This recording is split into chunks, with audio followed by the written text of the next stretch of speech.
involved on the website, ttradio.org, through the Podbean app, message me or give us a call to join the conversation. Live from London, this is The Drive Home with Seb Ventura on Teachers Talk Radio. Tune in live on the Podbean app or desktop player. Just head over to www.podbean.com/LSW/TT Radio or search Teachers Talk Radio. Follow the hashtag TT Radio. Good afternoon, everyone. I hope you're enjoying this lovely weather. It's certainly a different kind of show to do when it's sunny outside and when you've not been at school all day. So I think half term is a nice time for us to chat and reflect and talk about some of the issues that are out there, because there are plenty of issues in the news about schools, aren't there? Lots and lots of talking points. Today we'll mostly be focusing on charity and how schools get involved. I've got a couple of hopefully a couple of guests and callers today that are going to ring in and tell us about what their schools do with charity work. So please get involved and message me. Let me know, are there any particular charities your school supports typically, or are you open to lots of different suggestions? Is it a whole school thing, or do year groups look at it differently? Primary school, again, how do you do this? Any differently or probably the same as secondary? So there's loads of different questions I'm going to throw out there to my guests and to you listeners. But if you want to call in, click the sofa button or give us a little message and tell us what your school does or has done over the last few years or so for charity, obviously prior to the lockdown, because probably that has put most people's efforts to one side, although people may well still have been able to do that. Yeah, so it's very hot. It's very lovely. The last time I looked at the cricket, we weren't doing very well, so I'm not going to mention that now. It's certainly a time for garden jobs if you're lucky enough to have a garden. But if you're all listening from abroad, the English experience or the British experience is when the weather is hot, we're in shorts and we're outside wherever possible. I know I've been doing the old jet wash the patio, which is a absolute classic on the list of bank holiday kind of dad jobs to do. Jet washing the patio, which goes along with cleaning the car, visits to the tip, and various other fun jobs that come your way as a parent. Yeah, so if you've got a garden, yeah, I hope you're enjoying it. If you haven't, I'm sure you've been out to the park or maybe into the beach. Lots of people I've seen on social media putting pictures of themselves in across the country on various staycations, making good use of the weather. So welcome to everybody. Welcome to those people who are in the studio already. Anybody who's just thinking of calling in, do that. I've got a Teachers Talk Radio mug to give away. This is my 10th show, so I'm very, very pleased with that because that's yes, I know. There's a lot of people outside just turned up to. Thank you. No, you're fine. Thank you very much. Yeah, thank you very much. Thank you, fans. Yeah. So they've gone away now, those people. Yeah, 10th show today. So thanks for joining me. Yeah, how's your week been in general? Before we get stuck into the charity work, how's your week been? Let me know. What have you been up to? Are you just completely decompressing from tags? Are you just having a break from thinking about school and planning? Or have you done all that and you're starting to now think, well, tomorrow's Friday, I better start getting ourselves ready for Monday? Are you that kind of teacher who does all of that in term time and then forgets all about it as a proper break? Or are you someone that's always on the job? I know a lot of us, it's very difficult to turn off. Yeah, Nicola's just messaged in, had a great week. Friends, family, sun and fun. What a combo. That is a fantastic combination. I've certainly seen friends and family this week without the need for the restrictions, which is brilliant. So yeah, that's been really, really good fun, meeting up with friends for a drink or just meeting family on the beach, etc. So yeah, lots and lots of things. I hope you've all had a great week, and I know it certainly was probably one of the longest terms ever for a lot of people, particularly if you were doing tags, which I think, touch wood, most people are now finished with.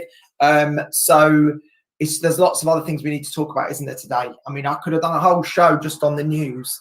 The news later that I will play you, the actual proper Teachers Talk Radio news, mentioning Kevin Collins, who's not even in a job anymore. So this shows you how quickly things turn around. You know, I saw some messages about on the Twitter this morning about year 11. What would you do after half term? That's all controversial. The longer school day, what do you think about that? Again, for me, I don't think bolting on an hour is really going to make a lot of difference. I know Tom mentioned about putting all the money into PPA, which is definitely something I think would be a great idea.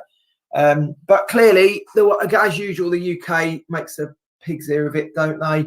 Lots of other countries funding the students catch up, and then we're trying to do it on a budget as usual, which is very unhelpful. But anyway, I'm not going to get too political. Today is about other people. Today is about charity. So obviously we have the national lottery, didn't we, come in? That's one way the government potentially has tried to help charities in that way. But schools, I know for a fact. Oh, sorry, that's my Siri trying to get involved in the conversation. No, Siri, you need to phone in. Yeah, schools do a lot for charity. I've never ever worked in a school where charity or fundraising has not in some way been led either by a head of year or pastoral managers or the leadership team or tutors. There's always someone who's making sure that students are doing something for charity. So my questions today that I'm going to throw out there, various different things are, so if you're listening, please get involved. Which charity do you choose? Okay, so that's the first question I put out there. There's so many worthy causes. Which charity do you go for? Is that something that the students get involved with? Do they suggest it? Do you do a kind of voting system? Do you ask the students? Or is it just led by teachers in your school? Do they just say, right, we're doing it for cancer research, Macmillan, whatever, that is it? I know there's a lot of national events that go on at certain times of the year for, let's say, autism awareness. Do people lock into those weeks and do something around that? Do different form groups or tutor groups have a different responsibility? And I've worked in schools actually where, you know, the year group would be working with charity in general, and then different tutor groups would choose. So that's another way of doing it. Another question is, do you opt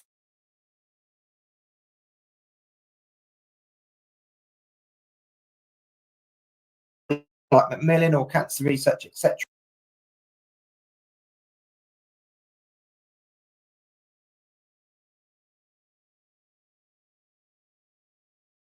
Or, you know, WWF or animal charities, things like that would be the kind of my take on it. But that may well be completely off the mark. But do younger children at primary schools do charities that are a little bit less, I don't know, depressing, I suppose? You don't necessarily want to be sitting with very, very young children talking about some of these darker charities about real suffering that goes on. So maybe, you know, younger people do different charities, like I say, for the environment or for animals or for endangered species. I don't know. I'm throwing it out there.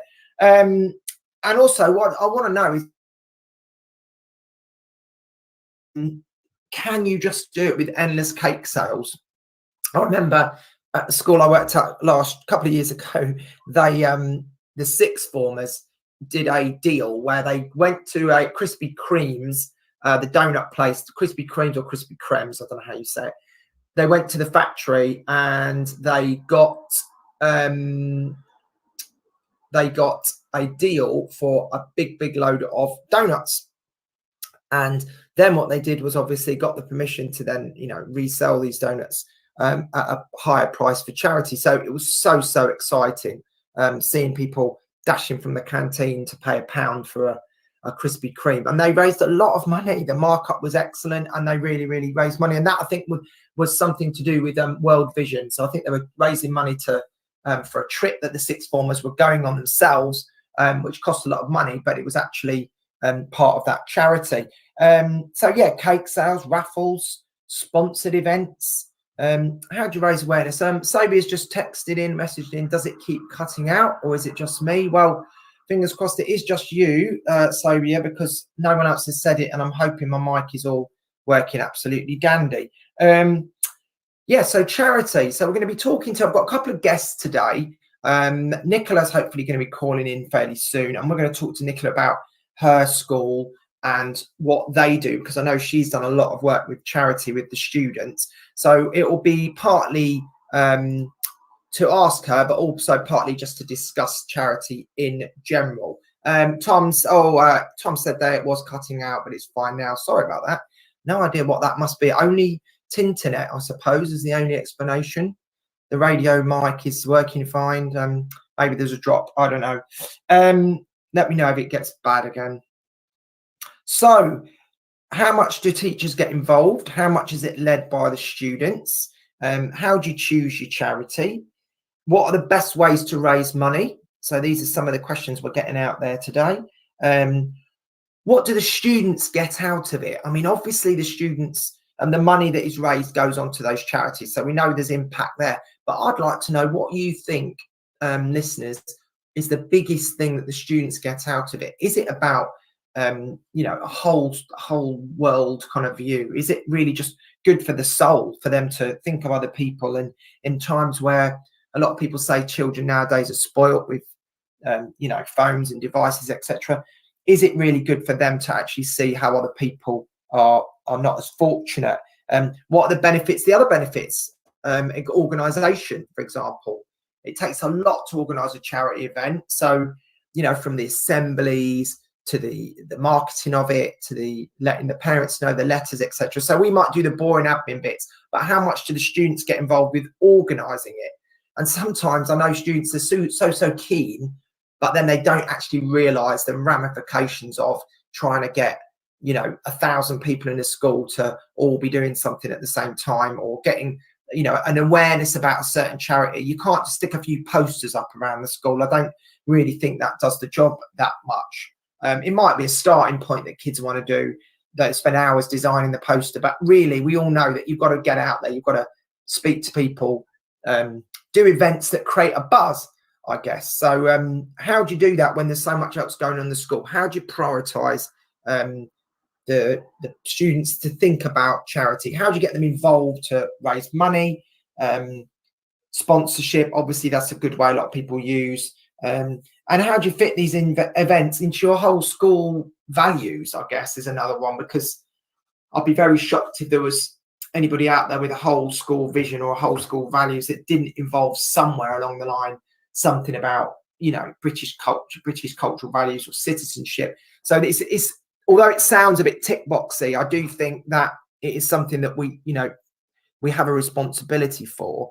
And if it's done in the right way, and you can get the kids really buzzing about something and get them organised, and obviously, there's a reciprocal benefit of doing that, of raising money and presenting to someone with a check, or seeing the impact of the work you've done, especially if you end up getting a big total. I remember those people who are old enough to remember Blue Peter back in the day, or listening to the show. This will show your age, but on Blue Peter there, when I was young, I used to have the totalizer, and the totalizer was this massive big, electric pole, I guess, I don't know what you call it, and it just a way of showing the money, the total. I mean, I think they do it on Children in Need and stuff like that as well, but I can remember being a young person and tuning into Blue Peter and seeing the totalizer going up and getting really excited when the targets were hit. But do you do that in your school? Is that the way you do it? Do you have a target, or is it just let's get as much money as we can? Which charities do you choose? So I'd be interested to know that. Hopefully later on I'll be speaking to Alice, who is a cyclist who does a lot of work for charity with her school, and so I'm going to be asking her later on. I think she's actually on a bike ride at present, so she's going to pull over to the side of the road and hopefully call in, and then we're going to talk to her. I may well be speaking to Nicola soon, or anybody else that wants to call in. Please do. Just lost.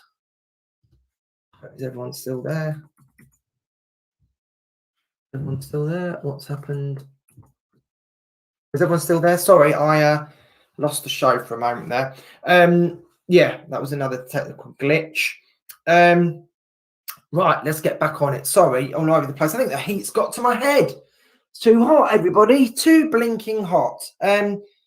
Yeah, I did actually get sunburnt actually on my feet because I coated myself with sun cream and obviously forgot my feet wearing my little flip-flops, and now I've got a pink triangle on my foot of burnt skin. So that was really sensible of me, wasn't it? Anyway, so charity, yeah, give us a call, let us know, message me on the Podbean, join us from ttradio.org, or obviously any other way you want to do that, get involved and join the conversation. So we're looking at charity.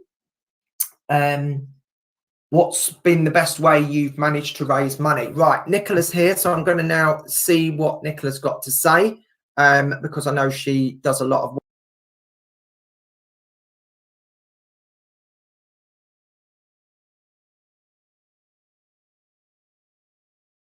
I'm in Birmingham. Oh, is it weather nice there? Yeah, it's gorgeous today. Beautiful. We've been so lucky with the weather this week. It's amazing. I know, we can't, can't underestimate this, can we? We never have consistent days like this in a row, do we? It's just not the it's not normal. Did you manage to get away anywhere this week, or have you just been in Birmingham? No, staying in Birmingham, but just on lots of different days out with family and friends and catching up and things. So it's been lovely. Excellent. Yeah, I think everybody's been trying to do that, haven't they, as much as possible. I don't really understand these people who've gone on these holiday, because you have to book it in advance, don't you? And then you're taking a risk. You're taking a risk on the weather. But anyway, good for them. Right. So, Nicola, you did message me a little bit about some of the stuff you do for charity. Yeah. But do you want to just tell the listeners some of your sort of biggest successes with charity work? Go for it. Yeah. So, my school, we do a lot of work for charity. We have one of the biggest events to do is a big firework nights on the 5th of November.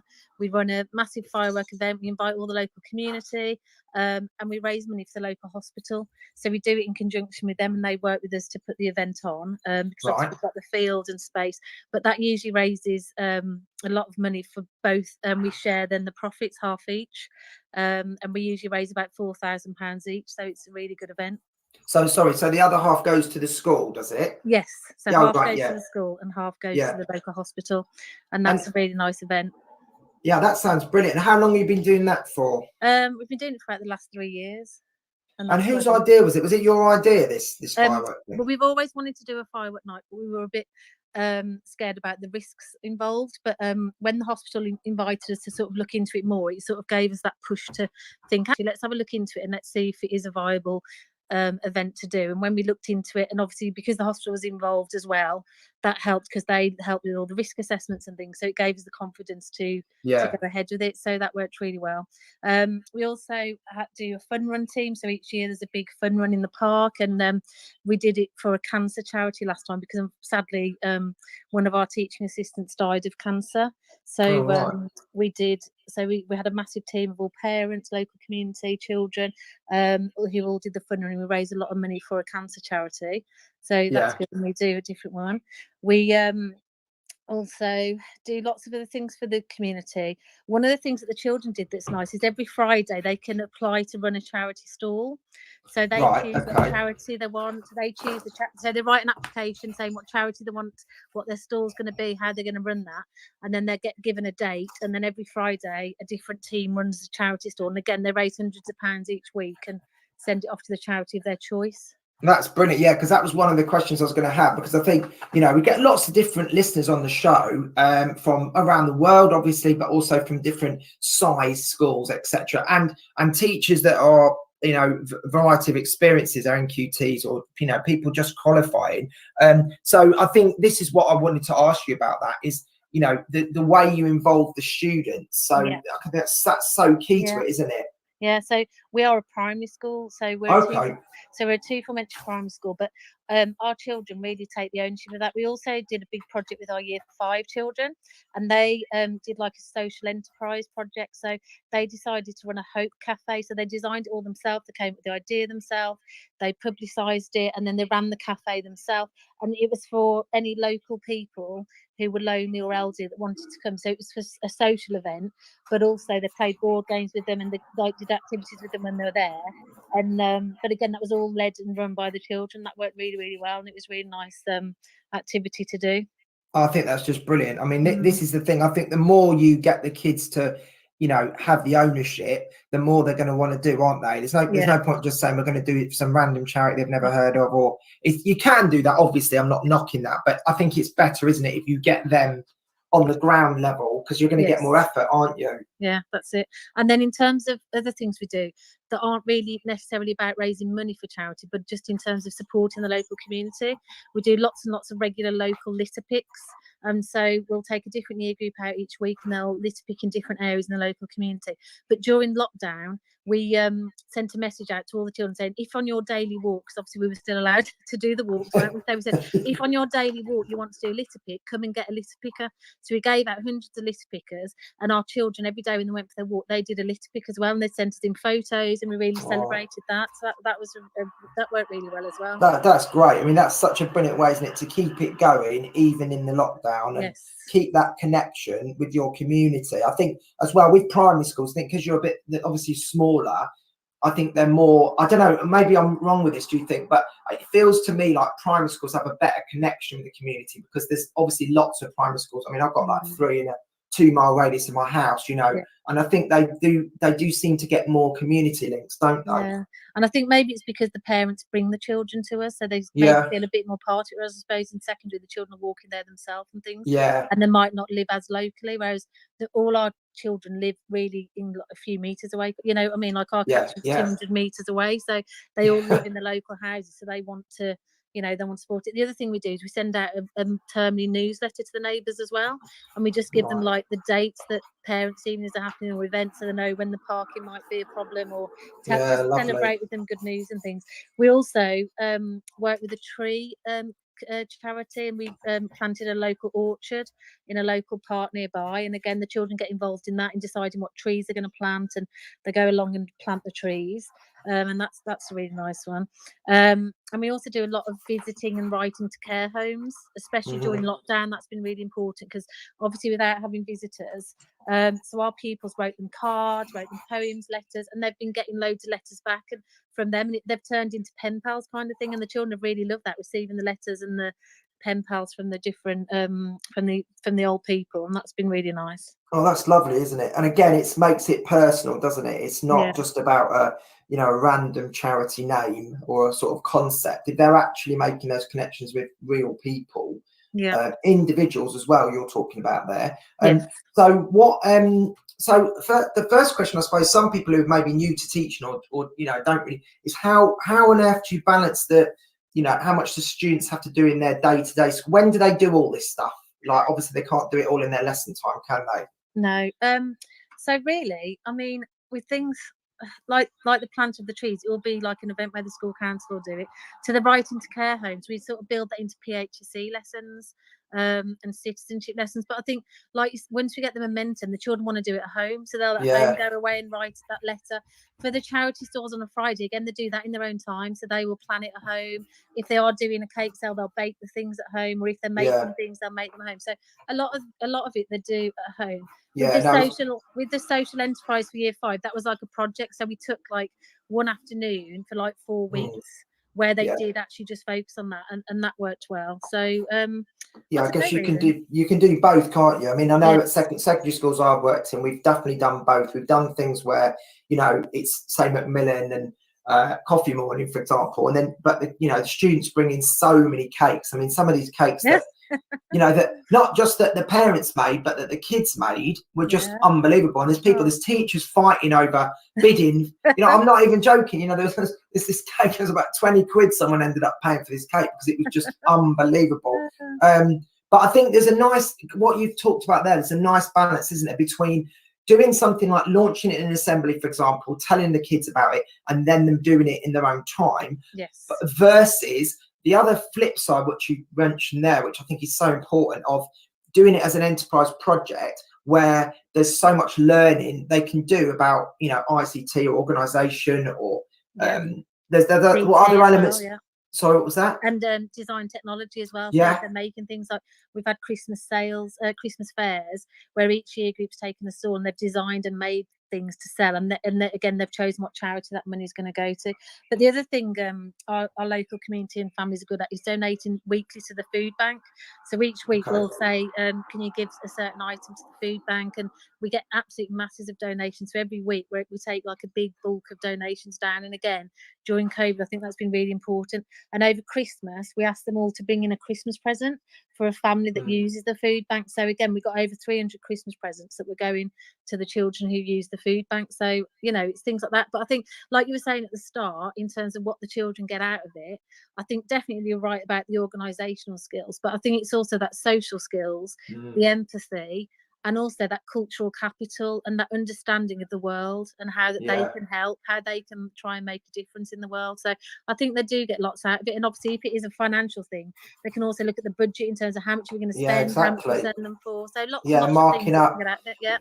Yeah, that's what I mean. Like I mentioned earlier about these donuts, you know, that was literally, you know, this was sixth formers. But again, as an adult, you forget how much, you know, these things are not obvious to young people. You know, the idea of a markup and how much it's going to cost you, and then the profit margins. And, you know, again, it's not, we're not trying to teach them economics A level, but, you know, it is, I just think there's so much, and all these kind of things sometimes that, you know, the government or whoever it is trying to drive in terms of, you know, like British values. I've had so many things like this, haven't we, where they've tried and force it. And I think things like this, if a school's running a charity event like that and it's done well, you know, and it's been organised properly, there's so many extra cross-curricular benefits that kids get, don't they, without even you having to say that necessarily. Yeah, definitely. The other thing we found as well is if you've got that culture of really celebrating charities and doing lots and lots of charity work, again, we found children go off and do their own things. So, for example, we had a little girl who decided to run a marathon, but she decided to run 1 mile every day until she'd done the length of a marathon. And again, she raised money for a charity of her choice. And the other thing is we have a lot of children who donate their hair to like the Princess Trust. So they'll go away and cut the hair and give it to Princess Trust. But I think just giving them that culture of it, and then they'll go off and they'll take it and they'll fly with it on their own in their own time as well. So that's really important for them to get that understanding. They can make a difference. They can choose to decide to do something, you know, and everyone can make that difference, really. No, and I think I totally agree with that. I mean, I don't think this is not a controversial show where anybody's going to phone up and say, you know, what are you doing? But I just thought it was interesting just to see how people do it differently and the lengths that schools go to.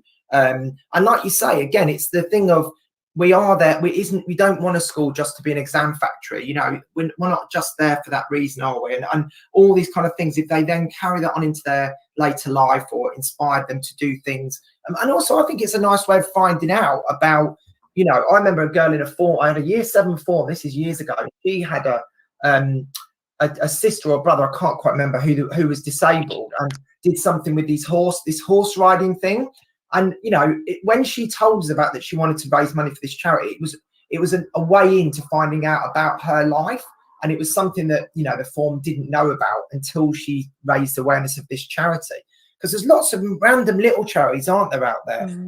That Princess Trust, I haven't heard of that. What's that one? Okay, so that is a charity that makes wigs for children who are going through cancer treatment.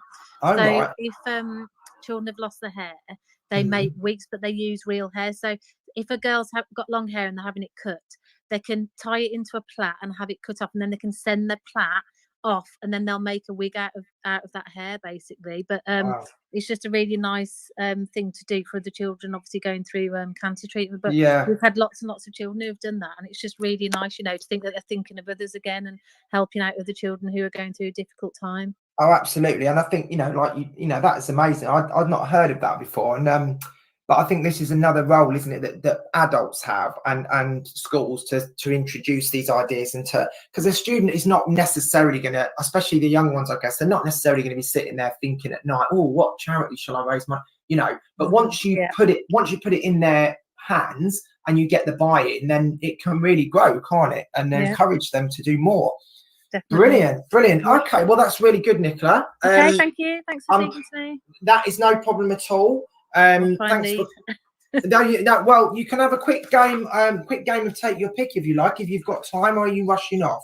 No, that's fine. Right, okay, it's very, very simple. It's a game that I do every week, Nicola, just to kind of lighten the mood a bit. And I'm going to play you my little jingle about it and listen to the instructions, and then I'll if you don't understand it, I'll just help you understand it. But it's pretty obvious. Here we go. The rules of the game are quite simple. You have 2 choices, A or B. You have to decide which of those options you prefer, with no explanation, no justification, and no judgment of your choice. It's just a choice, a simple choice. Listeners of the show can also take part, but we'll never know their answer. So the time is now. The pressure is on for you to take your pick. Okay, did that make sense, Nicola? Yeah. Good. Right. Fantastic. Okay, I think I put so much work into that jingle and then I end up still explaining it to people. I think, why did I do that? Right. So I'm going to give you 10. And Okay. the last one is about school. So I might unpick that one. But the first 9, you don't have to say any reasons. Okay, you ready to play? Yeah, I am. Okay. And obviously my listeners at home, they normally, or hopefully they like to play along and shout out as well to see whether they would agree with you or not. Right. Number 1, April or December? B. All right, December, yeah. Okay, Yeah, good. sorry, That's all right. Football or cricket? Football. Toy Story or Monsters Inc? Toy Story. Beef burger or veggie burger? Veggie burger. Monkeys or pandas? Ooh, pandas. Salt and vinegar or cheese and onion? Salt and vinegar. London or Edinburgh? London. Guinea pigs or rabbits? Rabbits. Twitter or Instagram? Twitter. Okay, and then the final one is, do you think teachers or students do more work for charity? When you put charity event, who does more work, the teacher or the students? Oh, that's a tricky one. I suppose it depends how you've organised it, but I think I'd probably say teachers, to be honest, because I think what as teachers we do is we are like swans, so our feet are massively pedaling underneath and doing all the work behind the background, but on the surface we're gliding. It looks like the children are doing it all. So I think we sort of are facilitating it, and we've got like the responsibility. But I think the more you can get the children to do the actual work, then it's absolutely better, like you said, for them and the skills they can develop. So yeah, that's a tricky one. But that's a really good answer, I think, and I think that kind of sums up everything you said on this call. Is that we have to kind of be the main organisers at the beginning, but then if you set it up well enough, then you really can let the kids, within a framework, obviously a health and safety framework, like a fireworks display, which I think that is so brave. But you've got the local people involved, so that's brilliant. All right, well, thanks for phoning and playing the game, Nicola, and we'll speak to you again. Take care. Have a good day. And you. Bye-bye. Bye-bye.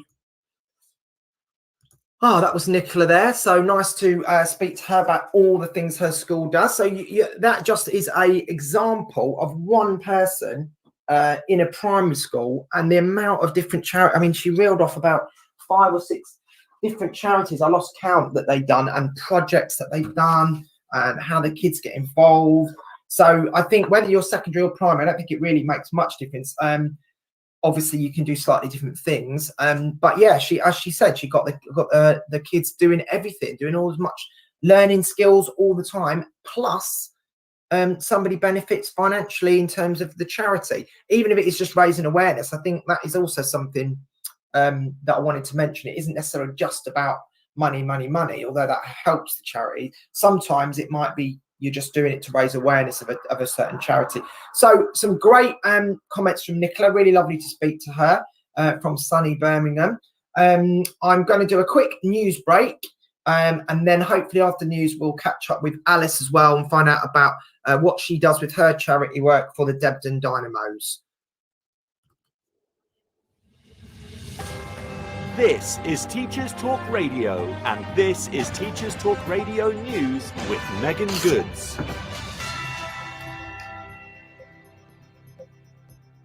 This is your latest Teachers Talk Radio News.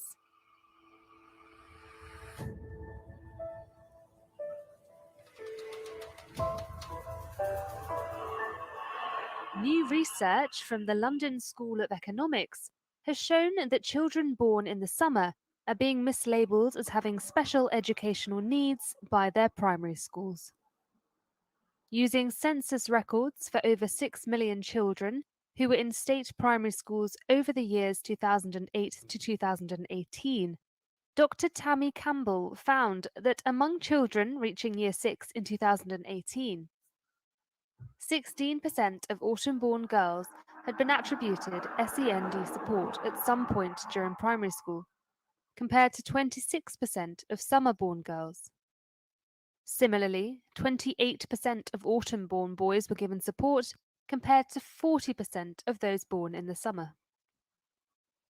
Dr. Campbell stated that the study shows how rigid prescriptive expectations not suitable for relatively younger children result in many of these children being denoted with SEND.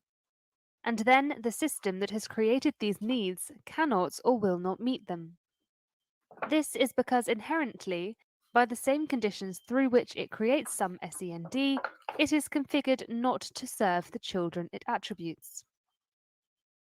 It is configured instead to denote children as sufficient, good, meeting standards, expected level, or deficient, not good, not meeting standards, not at the expected level. This, the evidence begins to suggest, may contribute to increasing numbers of children being forced from the mainstream system. Teachers and schools are spending increasing portions of time serving the needs of the centralized assessment and accountability system, delineating children according to its dictates, rather than working with individuals to ensure learning, progress, and inclusion.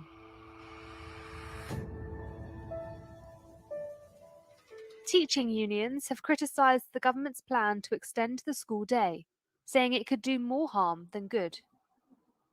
The plan has been drawn up by Sir Kevin Collins, the government's Education Recovery Commissioner, and proposes a minimum 35-hour week and 100 hours of additional schooling. However, opposition from the Treasury could see the plan receive 10 times less funding than originally proposed, meaning the implementation of the proposal could fall short. Education spokespeople have been critical of the plan so far, with concerns over the impact on staff well-being and students feeling they are being punished for circumstances beyond their control. Criticism also centred on Ofsted's role in overseeing the rollout of the extended school day. That was your daily education news briefing.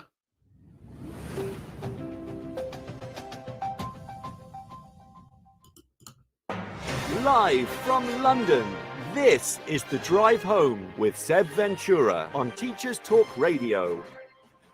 Good afternoon. If you just joined us, we are going to be discussing charity. How do you get students and teachers involved? Which charity do you choose? And what are some of the best ways your school uses to raise money? As usual, get in touch through the Podbean app or through the website, ttradio.org, hashtag TTRadio on Twitter, and join the conversation. Live from London, this is The Drive Home with Seb Ventura on Teachers Talk Radio. Tune in live on the Podbean app or desktop player. Just head over to www.podbean.com/LSW/TT Radio or search Teachers Talk Radio. Follow the hashtag TT Radio. Good afternoon. So if you've just joined us, we are talking about charity. If you have been with us since 4, thank you very much for joining us on a hot day like this. Maybe you're chilling in the garden you've got your phone, you've got your headphones, you've got your laptop, however you're doing it. If you are, you've turned off the cricket because you've had enough, or you're not really following it. I think we've got 2 wickets now down England, 41 for 2. So we've studied the ship a little bit. So welcome to everyone that's joined in the studio. Thanks to all those people. We're looking at charity today, so I'm interested in people's views. I've got a nice Teachers Talk Radio mug to any callers that want to ring up. We're looking at various things. Which charity do you choose for your school, or is it up to the students? Do you go local, national, or global? What are the benefits that students get? I mean, I spoke to Nicola earlier. We talked a lot about things like organisation, DT skills, computer skills, lots of different things there, learning about, you've got maths through budgeting, etc. So it can be really cross-curricular. What are the other benefits to students? Just the idea of empathy and realising that, there's people out there less fortunate than themselves. Also, how does your school raise awareness? Do you use the assemblies? Are the tutors responsible? Do you use advertising, local advertising? Again, Nicola spoke there about sending newsletters out to the local people, their neighbours of the school, which I think is a lovely idea. And I know most schools have some way of communicating with parents, but I think with primaries, they have that real connection with the local community, probably even more because of where the schools are actually built. So how do you raise awareness whole school? How do you fit these in to a busy school day? Is it done just as a one-off thing and then students use their own time? How does it fit in with the school's ethos or values? There might be lots of ways you can tick boxes. I don't mean that in a negative way. I mean, actually, there are some good things that people can do for their whole, school action plans or whatever they're trying to do, driving forward different things with the students, or developing a sort of culture in a school, perhaps. There's lots of things that charity can be used for that, individually for students, also for, as a community. I know that the schools I've worked in, whenever we've done charity events, it does kind of bring people together. Even if not every student engages, you can certainly create a buzz, which is something I'll be talking to Alice about later on, about how you get the whole school around one idea. But again, there might be different ways of doing it. Perhaps your school, Nicola spoke about weekly events that stalls that our students run. Maybe your school, different year groups have a different charity. Maybe you've got a connection with a charity that you use all the time, a local charity that you have a big connection with. Or maybe it's better to kind of be a bit more scattergun and bring in lots of different things. I know also there's lots of charities that people do again with the time of year. So I think a lot of us try and work on the Christmas box appeals around Christmas time, obviously. So there might be sort of national weeks like Autism Awareness Week, etc. Just an example that I think off the top of my head. But again, there are different points in the year, I guess, that charity can be linked in a little bit more. Does it have to be so spelt out to students about that, this is, you are learning these skills? Or is that just a benefit, a kind of extra benefit that we get from doing these events, that the students learn on the job, and they're learning lots and lots of different skills without even realizing it? So I think there's lots and lots of different things there. So I'm going to be speaking to Alice in a bit. She's part of the Debden Dynamos, which is a group of cyclists, all teachers that do annual fundraising, and obviously they've got lots of ways that they do that. So I'm going to be speaking to her later on, but I'm just going to have a quick pause, and just obviously now we've got our ad break, so I don't want to forget to play our advert. So here's our advert.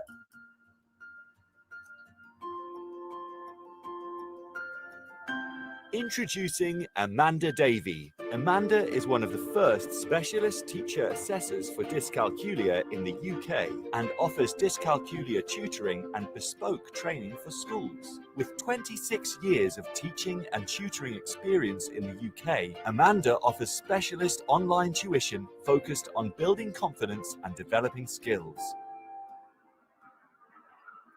Amanda also offers online and face-to-face training on dyscalculia for educators, informing practitioners as to how to identify children that may have dyscalculia and how to support them in class. Find out more about Amanda and what she can offer you at www.amanda-davey-dyscalculia.co.uk. Right, okay, so that was perfect timing. As that advert finished, I think Alice is just calling in. I've invited her into the studio, so any second now, Alice should be there. Alice, are you there? I am here. Can you hear me? Oh, how are you doing, Alice? Yeah, not bad, thank you. I'm good. Are you on the side of the road? I'm not. I've actually just got to a campsite. So. Oh, a campsite. Very exciting. So I presume you've got lots of bags and panniers and stuff on your bike, have you? Yeah, I do. Yeah, it's quite a heavy ride, but all good training. Oh, it is good training. Whereabouts is the campsite you are at? In Malden, in Essex. Lovely, lovely weather for camping, isn't it? Yeah, it is. You've done well. Right, you've got a nice, good signal, so don't move around too much. And okay. you've got your headphones in as well. I have got my headphones in. Yeah, followed your instructions. Yes, good, because we don't want a repeat of last week where I had an echoey call. Right, so Alice, so a little bit of background for the listeners. Alice is part of the Debden Dynamos, who are a group of cyclists in Essex that annually do cycling events to raise money, all teachers. So can you tell us, Alice, a little bit about what the Dynamos do? What's their main vision?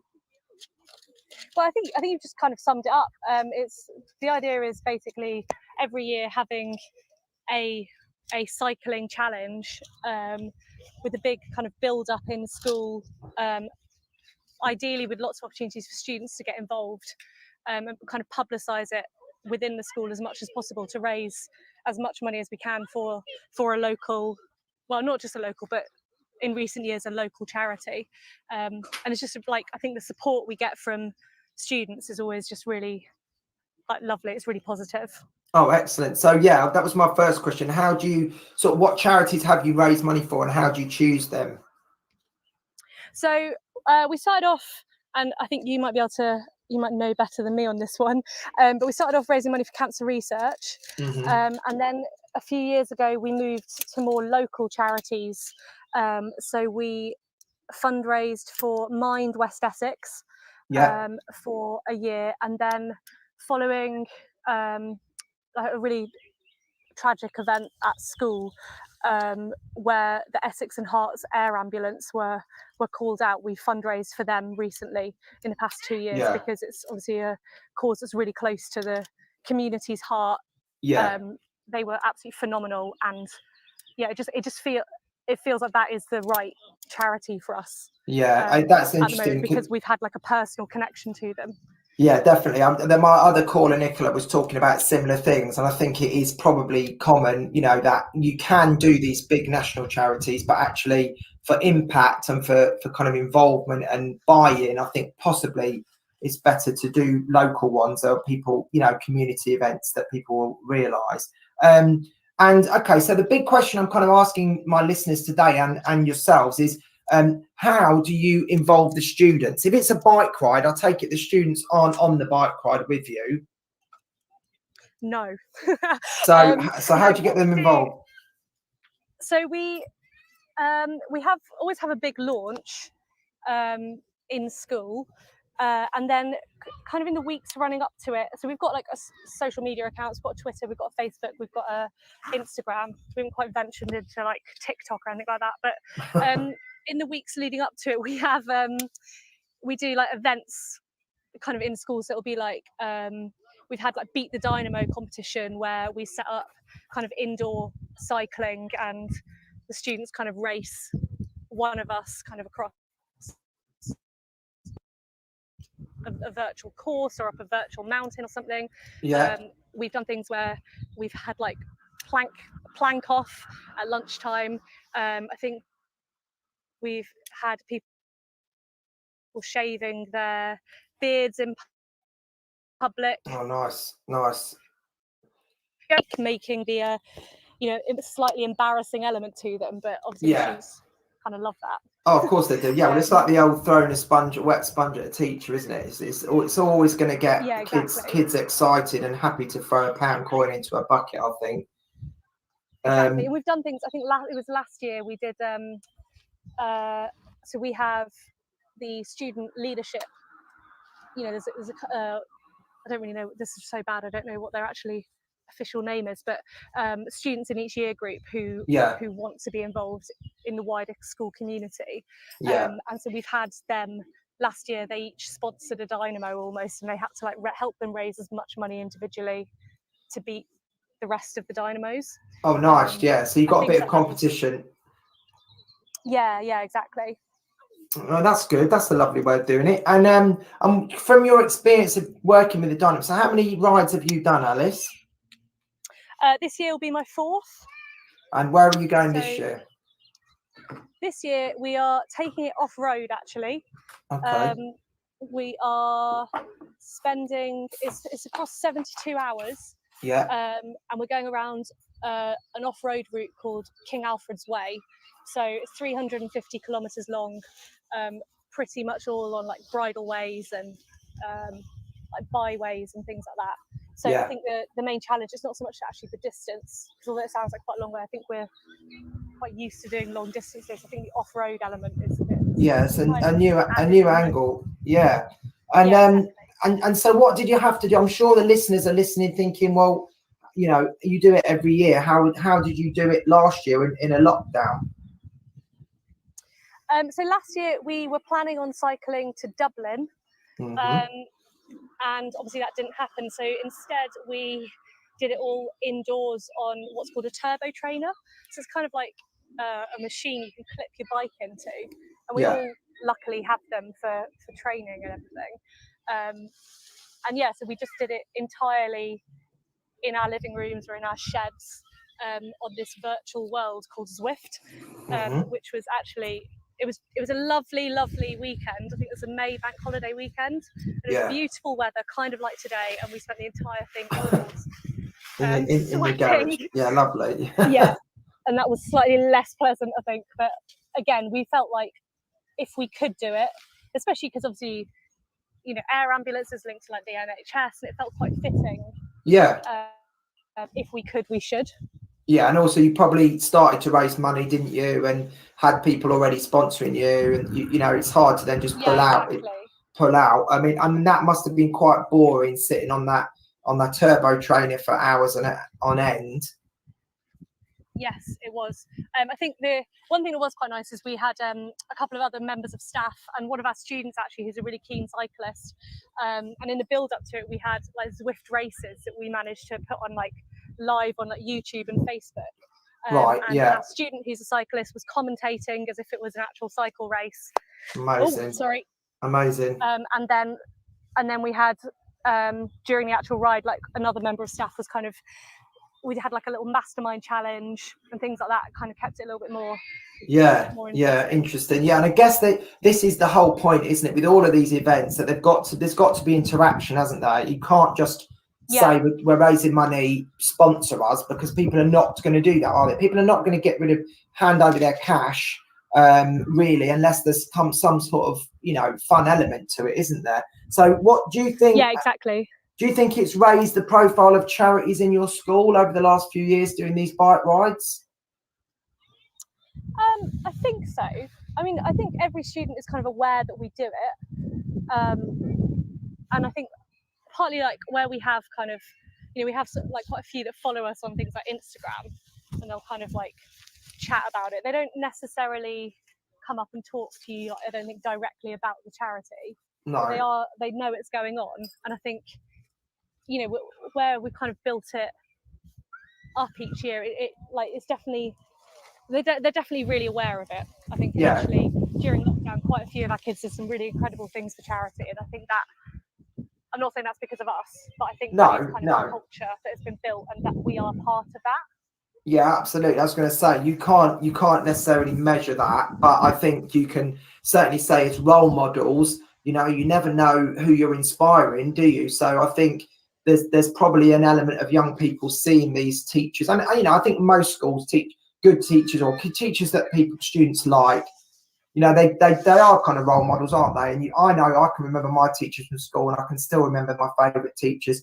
You know, and looking up to them in awe. I'm not saying they're doing that about you, but they probably are. But you know, I think especially are you the only female cyclist in the group, or is it all men or more women? Or I am the only female, yes. So I think that's nice as well, isn't it? That it's, you know, it's not just, it's promoting it to everybody, isn't it? It's showing that this is something anyone can do it, really. Brilliant. Okay, so just off the cycling for a moment, what other sort of fundraiser? How long have you been teaching for, Alice? Since 8 years. Okay, so how other ways have you done fundraising, either as a tutor or just as a teacher at the school? I think there's definitely, like I think you mentioned some of these things earlier, things like bake sales, the Christmas shoe boxes, all those kinds of things. Like, especially as a form tutor, you end up doing quite a lot of. I think those are probably the main things that I can think of for now. Yeah, no, that's all right. I just didn't know I just genuinely didn't know if there was any other specific ones that you'd led or had something close to your heart that you'd been involved in. Great. Okay, so that's really good. So you're training at the moment for your ride, which is in a few weeks. Obviously, anybody who wants to follow the Debden Dynamos at Debden Dynamos on Twitter and Instagram. How do they get it on Instagram, Alice? I don't really do Instagram. I think it's the same at Debden Dynamos. Right. Okay. So again, if you want to look up their work they've done and some of the events they've done, or sponsor them, even support them, you can do that. So you're doing your ride in a few weeks, and you've been training. How many kilometres have you done today, Alice? I think we've done 92, but we need to go get dinner, so maybe a few more once I'll be finished. Yeah. Well, there you go. Yeah, and then you'll probably be eating calorie guilt-free, won't you? After that. 100%, yeah. That is it's a lot of kilometers to do on a very, very hot day. I hope you drank lots of water. Fantastic. Right, well, we've just got time, Alice, for to play my game. If you're happy to play that before you go. I'd love to play it, yeah. Right, so I'm going to just do the jingle and then we'll go through it. Okay, so here's the jingle. Okay. The rules of the game are quite simple. You have two choices, A or B. You have to decide which of those options you prefer, with no explanation, no justification, and no judgment of your choice. It's just a choice, a simple choice. Listeners of the show can also take part, but will never know their answer. So the time is now, the pressure is on for you to take your pick. Okay, as you can imagine, I enjoyed making that, Alex. It's quite intense. I know. The whole point of the game is to like lighten the mood, because sometimes the show gets a bit heavy because we're talking about teaching all the time.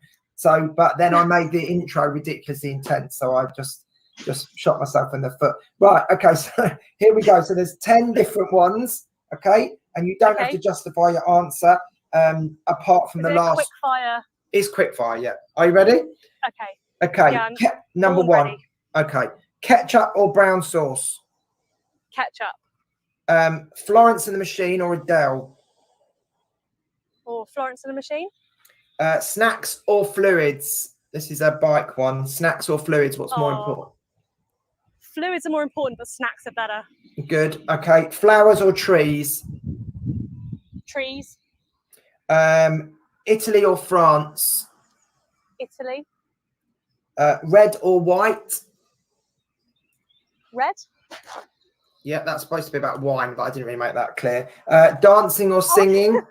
Dancing or singing? Probably dancing. Okay, probably. We'll have to see some evidence of that. Sorry, I lost my way a little bit with that. Sunburn. Oh, this is a weird one. I don't know why I've put this on. It just made me laugh. If you had to one of these things, you prefer to have sunburn or insect bites? Oh, probably sunburn. Okay. Sunburn. There you go. Right. This is one I've slotted in because Alice is an English teacher. People aren't aware. Simon Armitage or Simon Pegg? Pretty Simon Armitage, actually. It's really good. Okay.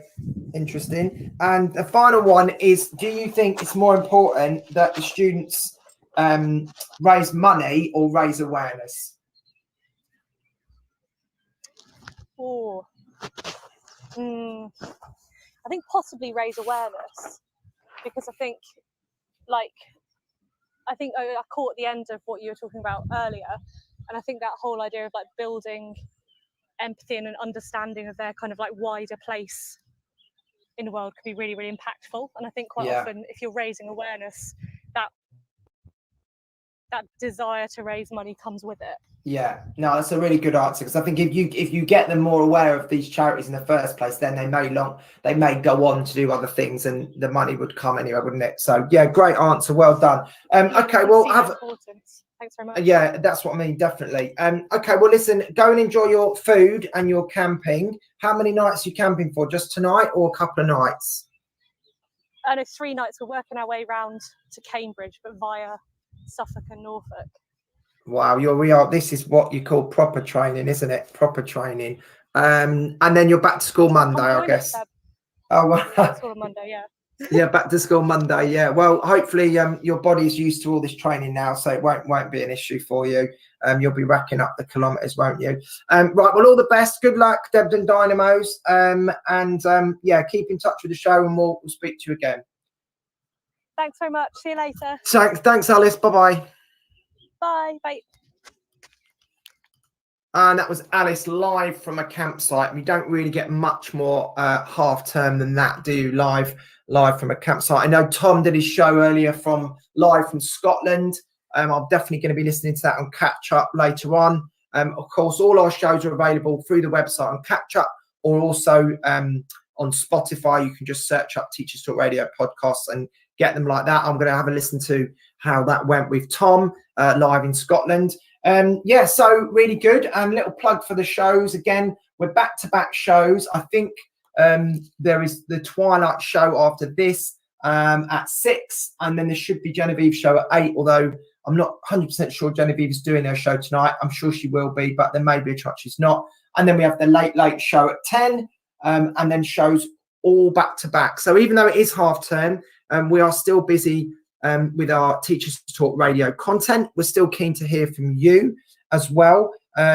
I'm not sure. I know some people have listened more in the weekend and the holidays than they might do in the term time or when they're busy at school. But I don't know. Some people want to just have a break from thinking about teaching, so it's each to their own. But if you are joining us, thank you for joining us on this hot day. Hopefully you're relaxing somewhere, either outdoors or you're listening and you're chilling out, or maybe it's too hot and you've come indoors to get away from the heat, because you must always be careful of overheating. So today, the show, we are talking about charity. I've had my 2 guests now, so the airwaves are free for the next 25 minutes. It's just gone 5 o'clock. Free to anyone who wants to call in, tell us all about what your school does for charity, or maybe you want to ask questions about how best to do it in your school. Maybe it's something you want to get going. But I'd love to hear, the charities people choose and why. I'd love to hear about how you raise awareness, whole school. How do you get the teachers in, get the students involved and the teachers involved? Whose responsibility is it? Is it more about the teachers driving it? Is it more about getting students to take ownership? What do the kids get out of it? We said lots of benefits. And how do you choose what charity? There's so many charities out there. I don't know how you would go about deciding. I guess Alice has maybe put us in that direction with talking about local charities that the school has a vested interest in, or something that's affected the school. I know Nicola mentioned that about old people, old neighbourhood people supporting the elderly, because there was obviously an issue there with lockdown. So again, lots of different ways of doing it. Yeah, so get in touch and we'll have a talk about charity. I'm just going to do a little quick news break, and then if you want to give us a call, click the sofa button, click call in, and let us know your thoughts. So just a quick news break and then we'll be back. This is Teachers Talk Radio, and this is Teachers Talk Radio News with Megan Goods.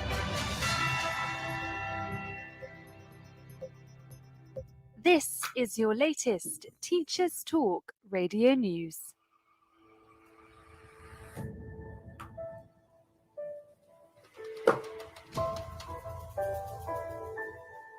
New research from the London School of Economics has shown that children born in the summer are being mislabelled as having special educational needs by their primary schools.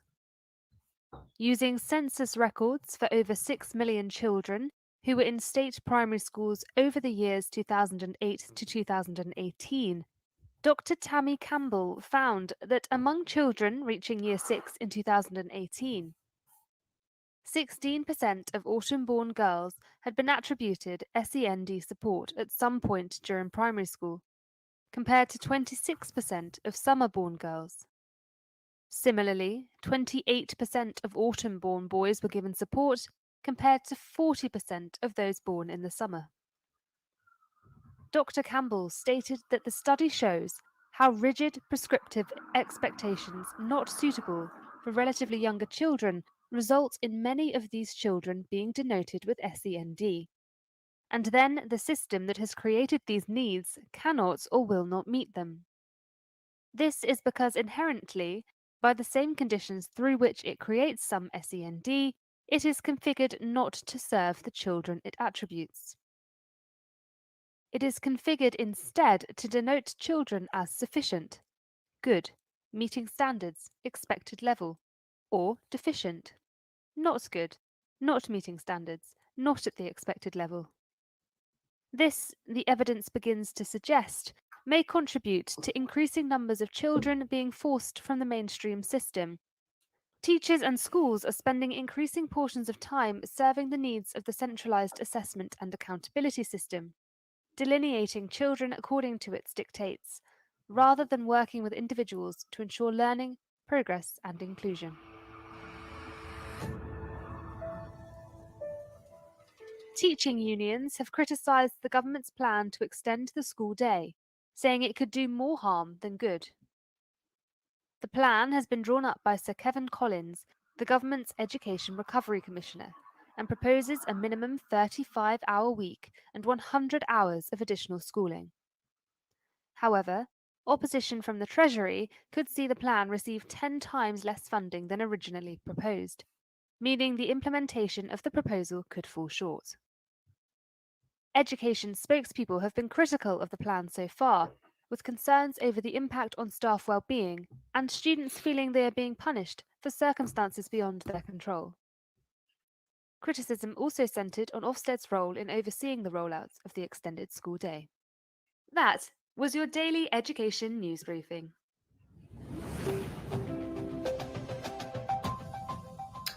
Brilliant. Okay, so lots of things in the news there. Interesting about Kevin Collins, who obviously now has resigned. So we are talking about charity today. If you've just joined us, we've been discussing how schools get charities involved. I ran a poll earlier on my Twitter about whether charities, does your school support local, national or global charities? And there were no responses for global, interestingly, but it was 50-50 for local and national. So that is interesting as well. I'll be surprised if it isn't more local charities that people tend to use. But of course, on Teacher Talk Radio, we just want to hear your opinions. So there are other questions out there which I may well delve into now because I think some of them are so pertinent. So with Kevin Collins now resigning, in terms of budget, you know, that's been one of the main reasons he's resigned, isn't it? It's in his statement. So budget wise, you know, what is your opinion on the money? Whenever that money then comes in, what should it be used for? Should it be used to, you know, for tutors? Should it be given to staff to have more PPA time so that they can plan more lessons to catch those students up? How should it be used? Year 11s after half term, what are schools doing? You know, what are people doing with their year 11s after half term? Have they all just gone now and that's it? Or should they be coming back? And what would you get them do? Even if they are going to sixth form, perhaps you could get them to start looking at the courses that they're choosing. But how would you actually do that? Because they're going to have zero motivation, I think, most year 11s after the year they've had. Ian's messaged in with a nice controversial comment. As usual, Ian is saying, is there a danger of charity politicizing education? That was a bit of a mouthful, wasn't it? But yes, so there is that point to it as well. You know, how much should schools do it at all? I guess there's lots and lots of benefits to it. But why is there a need? Why is there a need for schools and teachers and students to be doing it when there's other organisations that should be doing it? But I think most people would say that it's beneficial for lots of reasons, whether it's money or awareness. But good point, Ian, as usual. So we've got a couple of different issues there, haven't we? Aside from talking about charity, we can talk about, or message me in or call in about what you're doing with year 11s. What about the longer day? How do people feel about that? Do we feel that most of the things I've seen on Twitter, people saying, the people that I follow anyway, I've certainly been saying, you know, half an hour extra isn't really going to make a big difference in terms of catch up. And that is just ill thought through. And the same with cutting the holidays short.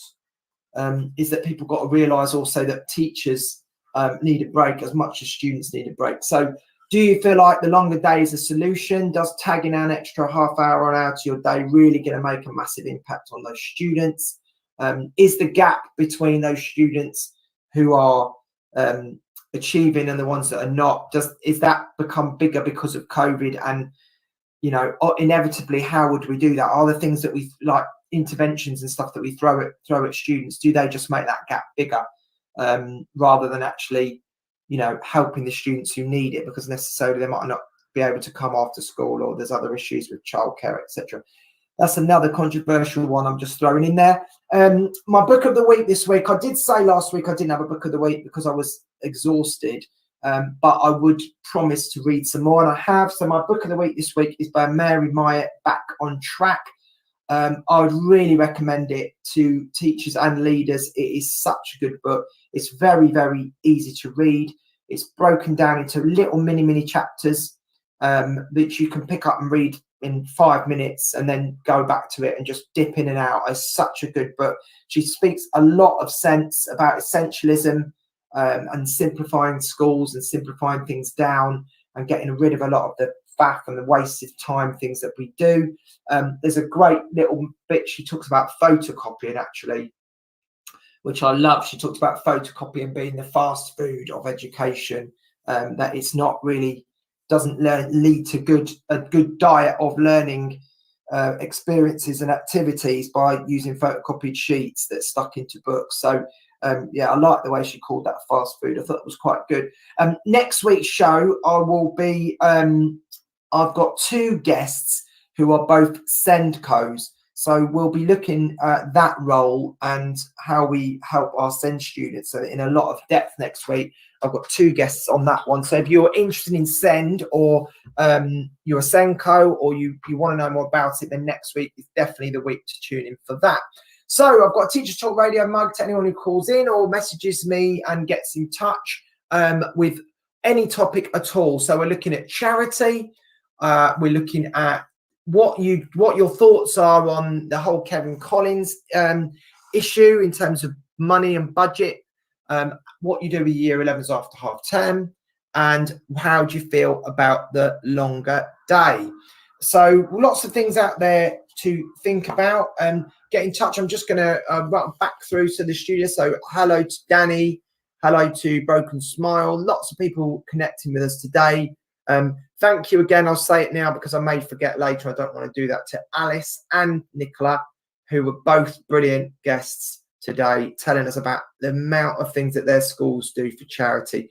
Hello to Helen and Ian and lots of other callers, Dorothy, Raymondo, so many guests today. So thank you for joining us. Yeah, just brilliant, really. It's so nice to hear schools and what they do with charity. So nice to hear different ways. And it was good to hear Nicola, because she was a primary school teacher, the amount of things she gets her year 5s, which is, you know, that's not very old, is it, really, to be taking things on board. And children are so resourceful and so powerful, and so many ideas and so much energy.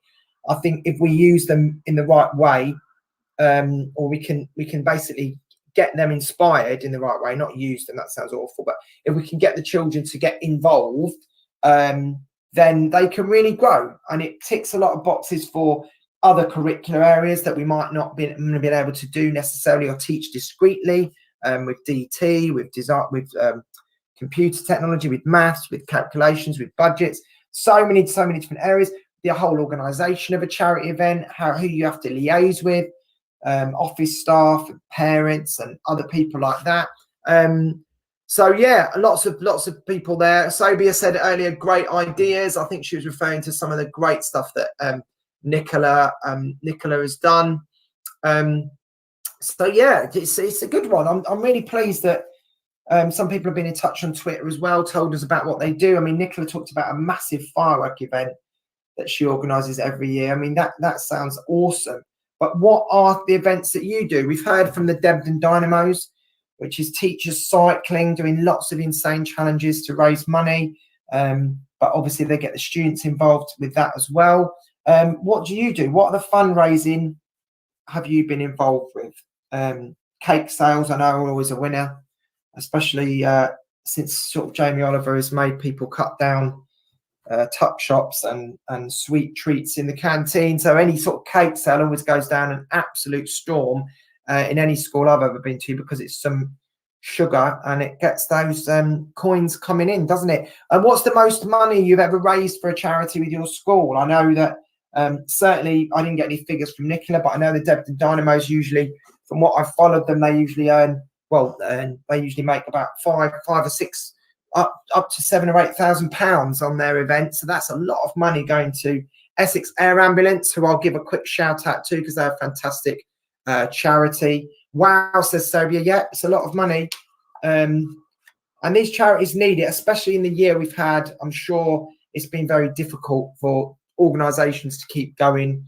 I know there's national charities like Mind that I've got lots of little smaller branches across the country. And there's obviously large organisations like Cancer Research or British Heart Foundation, all these massive, but there's so many, isn't there?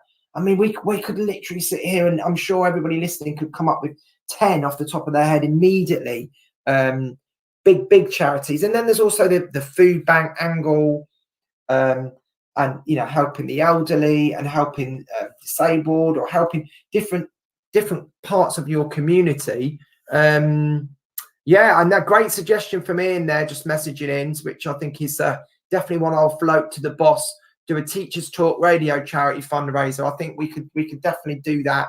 I suppose with that it could be controversial, because it, you know, are people going to see it as purely altruistic if we promote the show and raise money for charity? Some cynical people might say, you know, oh, you're doing it just to, you know, promote the show and get more listeners and blah blah blah. So I think you've just got to be careful. I think it's different as a school, because you could never accuse a school of doing it with any other. Not that we would do it either for those reasons, but I just think we'd have to be careful. Ian has said you only need 14 billion for the catch-up plan.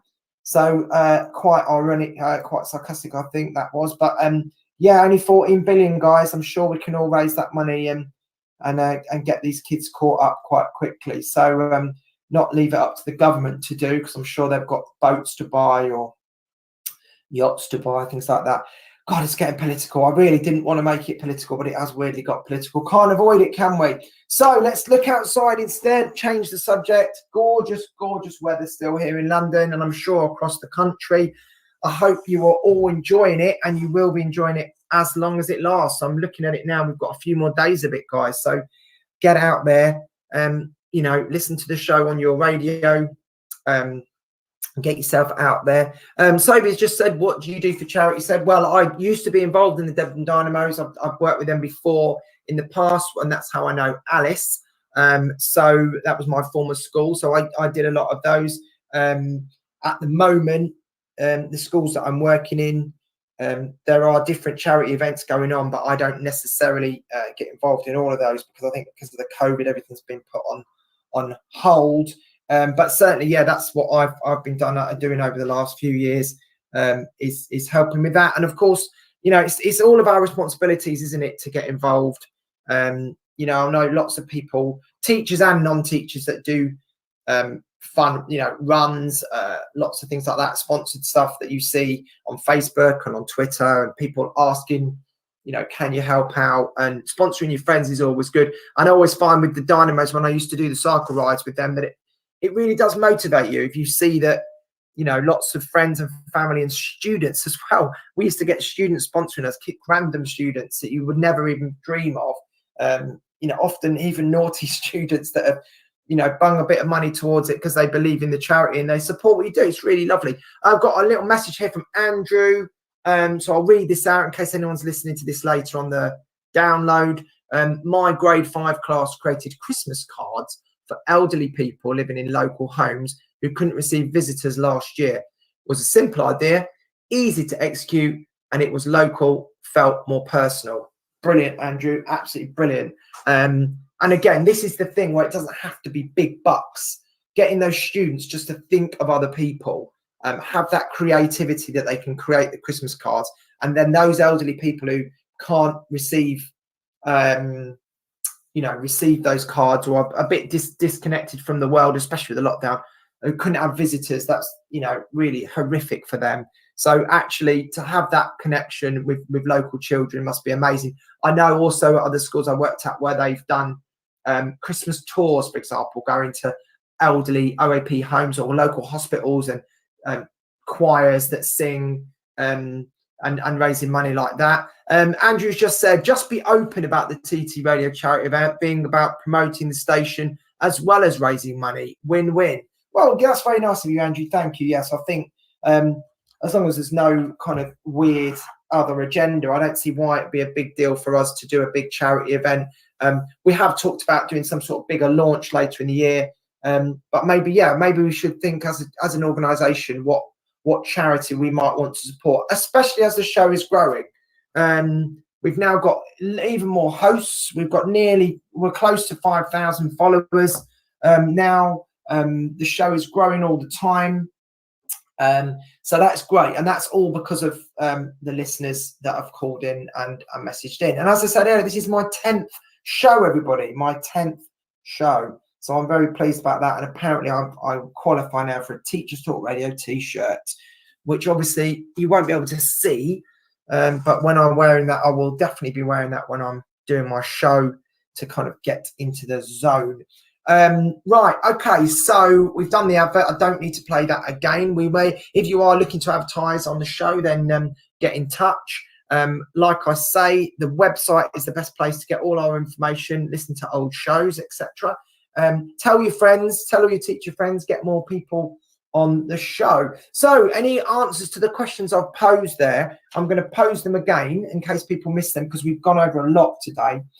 Which charity do you choose and how do you choose it? What are the best ways? Give me your message in the chat. What are your best top ways to raise money? Raffles, cake sales, sponsored events. How do you best raise awareness? Through assemblies or through tutor groups? How much do the teachers or the head of year get involved? And what do the students get out of it? What do you think the real benefit for students raising money for charity is? Is it just about awareness? Is it about empathy? Is it about them organisational skills and liaison? What for you? Let me know. Call in if you want to. We've still got time, or just message me on the chat. I'm joining the conversation, be part of it. How do the events fit into your whole school ethos? Do you go local or national or global? That's another interesting angle. Things like Macmillan Coffee Mornings, I think those are organised by the charity and then probably promoted in school. So I'm not sure, I might be wrong. Please correct me if I'm wrong, but I think that is something that is national, and therefore, everybody can just join onto that, and it's kind of organised separately by someone else. Yeah, lots to think about with charity work, lots to think about. I mean, I know teachers do a million jobs, and I know we have a lot of hats on, and I know we've also now this year been examiners for the first time, proper examiners, I guess, rather than just examining small bits of work. We've had to do all of that, so it is a lot to do. But I think you would all agree, hopefully, that getting students involved, so you might have to do a bit of donkey work to get it started and get a bit of put a bit of extra time in terms of doing an assembly or creating some resources. But my experience has been that then if you get the students involved, they will then roll with it, they will run with it, they will take it to another level, they will give you ideas. They've got really good ideas for marketing. Like we say, the social media element to it, they are far more savvy than us with that. So they've always got good ideas. And we've just got to use our ideas in terms of, as adults, organisation and deadlines and communicating with different people and emails or letters or phone calls. That kind of side of it, I think sometimes students struggle with, or they haven't got necessarily the right skills. But quite often, the kids are nice kids. They're never really a major problem if someone comes up to you and says, help us with this. I'm sure most people would. So yeah, let me know, what are some of your favorite charity events you've done? What are some of the best ways your schools raised money? Who is responsible for it? Who is in charge of it? How do you promote different charities? and what are some of the charities that you've raised money for. Let me know, message me in the chat if you're listening, relaxing in the sun. Just pop me a little message so that I can read it out and get involved, and otherwise it's just me whittering on. It'd be nice to hear some more. Lots and lots of people in the studio, so let me know what your thoughts are. Get in touch, send us a quick message. It'd be good to hear your thoughts. So yes, we're coming towards the end of another show. As I said, next week we'll be doing Sendco's, so I've got 2 guests there. It's a very hot day. I'm very hot indoors. I'm looking forward to going back outside in a moment, carry on doing a bit of gardening, which is something I've been able to do this week, luckily because of the weather. How else are you spending your half term? Let me know. Are you off anywhere nice? Are anybody booked anywhere to go, or staycations, or have you already been away? Have you been anywhere exciting? I'm off to the Isle of Wight tomorrow to see some friends. I make the most of the last few days of the half term, and certainly get some miles in on my bike as well in this lovely weather. So I'll be going back to where I went to school, in fact, the Isle of Wight, which is where I grew up as a student. So yeah, I'll be visiting there. I hope you guys are going off somewhere lovely as well. Let me know if you want to call in. We've only got a few minutes left. You can do that, or just give me a little message. Yeah, so thanks to my callers, Alice and Nicola. Thanks to anyone who's joined the show today. Please make sure you listen into the other shows and support all the other hosts that all work hard to get their brilliant guests. We've had some fantastic shows this week. Some really, what I'm always surprised about is the variety. When I first signed up for Teacher Talk Radio, I didn't realise the variety of different hosts and their different angles. Even on the same topics, we've had shows on the same topic. And this week we've had some new hosts like Scott, who was brilliant on his show. You know, just coming at it from a different angle. I know Rich on the Late Late Show from Mexico City. If you've not heard that show, that is brilliant. That's on a Tuesday at 10 o'clock, and he's live in Mexico City. He has an international angle, and his show is really interesting, I think, because he comes at it from a completely different way. So if you've not caught that, that's quite a late one. So you'd have to be still awake at 10 o'clock, which I don't know how many teachers are still awake at 10 o'clock. Especially if we've got young children, you're probably zonked by then. But yeah, there's lots of shows anytime you want to listen in. We really value your opinions, so please message us and get in touch with all your thoughts. So longer day, anyone want a longer school a day? Anybody out there want to do another hour? Even if it means students catching up. Is that the answer? How much money? You know, was Kevin Collins right to resign? Certainly he had a vision for what he wanted to do, and he didn't feel like the money that was given, this is just based on his statement, alleged, this is what he said, so I'm not going to get into trouble. This is what he said in his statement. You know, the money that was offered, in his opinion, wasn't enough. So yeah, what's your thoughts on that? It's a bit of a controversial one, I guess, but it's worth bringing it up. If you have not joined me today, perhaps you have been watching the cricket. England now 66 for 2, chasing 378. So if you're not interested in cricket, I apologise. But if you are into cricket, or you haven't been able to see that, that's where it's at. So we had a very ropey beginning, which we've now managed to calm down. So yeah, that's it for another week. I'll be with you next week, same time, same place. We'll be looking at Senko. With two guests, Gary and hopefully Meris will be joining me. They're both Senkos. They're going to talk about the role and the importance of the role and what they've had to do, and lockdown and COVID, all of that will get covered, I'm sure, and how we best support our SEND students, which is a huge topic, huge issue. So I'm sure there'll be lots of callers that will want to get involved with that, as always. But that's about it for today. It's coming up to 5:30. I hope you're all going to have a lovely evening and enjoy the rest of your half term. There's only a few days left before we're back into the crazy world of school, but possibly sans tags. So that might make things a little bit less stressful. But anyway, that's it from me. Have a lovely evening. goodbye to everyone that's been on the show, and take care. You've been listening to Teachers Talk Radio. Tune in live and listen back at ttradio.org. We look forward to hearing from you next time on Teachers Talk Radio.